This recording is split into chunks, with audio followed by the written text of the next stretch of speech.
ಕನ್ಯಾ ರಾಶಿಯವರಿಗೆ ಯುಗಾದಿಯ 2024 ಫಲಾಫಲ ನೋಡೋಕೆ ಹೋದಾಗ ಕನ್ಯಾ ರಾಶಿಯ ಉತ್ತರ ನಕ್ಷತ್ರ, ಹಸ್ತ ನಕ್ಷತ್ರ, ಚಿತ್ತಾ ನಕ್ಷತ್ರ. ಇನ್ನು ಕನ್ಯಾ ರಾಶಿಯವರಿಗೆ ಗುರು 8ರಿಂದ 9ಕ್ಕೆ ಗುರುಬಲ ಬರ್ತಾ ಇದೆ. ಯೋಗ ತುಂಬ ಚೆನ್ನಾಗಿರುತ್ತೆ. ಶನಿ 6ರಲ್ಲಿದ್ದಾರೆ, ಅದು ಕೂಡ ಶುಭ. ಗುರು ಶುಭ ಆಗ್ತಾನೆ, ಶನಿ ಶುಭ ಆಗ್ತಾನೆ. ಹಾಗೆ ರಾಹುಕೇತುಗಳು 7 ಮತ್ತು 1ರಲ್ಲಿದ್ದಾರೆ.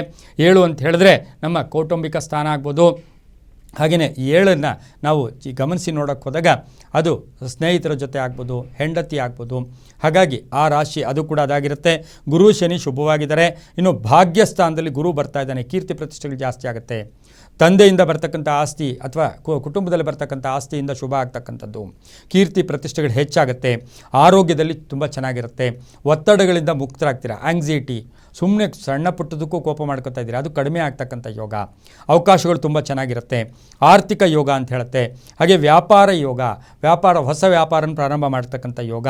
ನಿರುದ್ಯೋಗಿಗಳಿಗೆ ಉದ್ಯೋಗ ಯೋಗ ಕೂಡ ಬರ್ತಕ್ಕಂಥ ಸಾಧ್ಯತೆ ಇರುತ್ತೆ. ಇನ್ನು ರೈತಾಪಿ ವರ್ಗದವರಿಗೆ ಹೊಸ ಬೆಳೆಗಳಿರ್ತಕ್ಕಂಥದ್ದು, ಹೊಸ ಆಲೋಚನೆಗಳು ಬರ್ತಕ್ಕಂಥದ್ದು.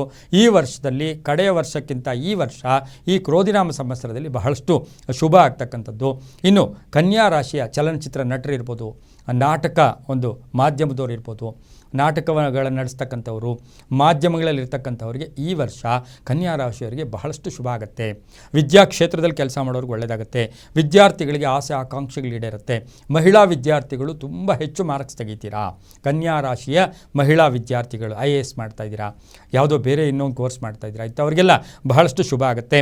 ವಾಹನ ಯೋಗ ತುಂಬ ಚೆನ್ನಾಗಿದೆ. ಆದರೆ ಪ್ರೇಮ ವಿವಾಹಗಳಿಗೆ ಕನ್ಯಾ ರಾಶಿಯವರಿಗೆ ಸ್ವಲ್ಪ ತೊಡಕುಗಳು ಉಂಟಾಗ್ತಕ್ಕಂಥ ಸಾಧ್ಯತೆ ಇರುತ್ತೆ. ವಿದೇಶದಿಂದ ಶುಭ ಸುದ್ದಿ ಸಿಗುತ್ತೆ. ಅತಿಥಿಗಳ ಆಗಮನ ಆಗ್ತಾರೆ.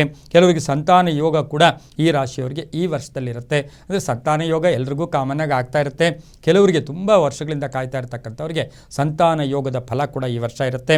ಉದ್ದಿಮೆದಾರರಿಗೆ ಒಳ್ಳೆಯದಾಗುತ್ತೆ. ಯೋಜನೆಗಳಿಗೆ ಮನ್ನಣೆ ಸಿಗುತ್ತೆ. ರಾಜಕೀಯ ವ್ಯಕ್ತಿಗಳಿಗೆ ಬಹಳಷ್ಟು ಶುಭ ಆಗ್ತಕ್ಕಂಥ ವರ್ಷ ಕೂಡ ಈ ಒಂದು ಕನ್ಯಾ ರಾಶಿಯವರಿಗೆ ಯುಗಾದಿಯ ಫಲಾಫಲ ಇರುತ್ತೆ. ಈ ರಾಶಿಯವರು ಸಾಕ್ಷಾತ್ ದಕ್ಷಿಣಾಮೂರ್ತಿ ಆಗಲಿ, ದತ್ತಾತ್ರೇಯನ ಆರಾಧನೆ ಮಾಡ್ಕೊಳ್ಳೋದು, ವೆಂಕಟೇಶ್ವರನ ಆರಾಧನೆ ಮಾಡ್ಕೊಳ್ಳೋದು, ಓಂ ನಮೋ ಭಗವತೆ ವಾಸುದೇವಾಯ ಈ ಮಂತ್ರವನ್ನು ಹೆಚ್ಚು ಜಪ ಮಾಡ್ಕೊಳ್ಳಿ. ಹಸಿರು ಮತ್ತು ಬೂದಿ ಬಣ್ಣವನ್ನು ಹೆಚ್ಚಾಗಿ ಉಪಯೋಗಿಸ್ಕೊಳ್ಳಿ. ತಮ್ಮ ಅದೃಷ್ಟ ಸಂಖ್ಯೆಗಳು 5 ಮತ್ತು 3 ಆಗಿರುತ್ತೆ. ಕನ್ಯಾ ರಾಶಿಯವರಿಗೆ ತುಂಬಾ ಒಳ್ಳೆಯದಾಗುತ್ತೆ, ಬಹಳಷ್ಟು ಶುಭ ಆಗುತ್ತೆ. ಪುಸ್ತಕಗಳನ್ನು ದಾನ ಮಾಡಿ. ವಿದ್ಯಾರ್ಥಿಗಳಿಗೆ ಪುಸ್ತಕ ದಾನ ಮಾಡಿದಾಗ ಬಹಳಷ್ಟು ಶುಭ ಆಗುತ್ತೆ. ಅದರಿಂದ ಸಾಕಷ್ಟು ಶುಭ ಫಲಗಳು ಕೂಡ ಈ ರಾಶಿಯವರಿಗೆ ಬರುತ್ತೆ. ಮಹಿಳೆಯರಿಗೆ ಆರೋಗ್ಯದಲ್ಲೂ ಕೂಡ ಒಂದು ಸುಧಾರಣೆ ಆಗ್ತಕ್ಕಂಥ ವರ್ಷ ಕೂಡ ಕನ್ಯಾ ರಾಶಿಯವರಿಗಾಗಿರುತ್ತೆ. ತುಂಬ ಒಳ್ಳೆಯದಾಗುತ್ತೆ.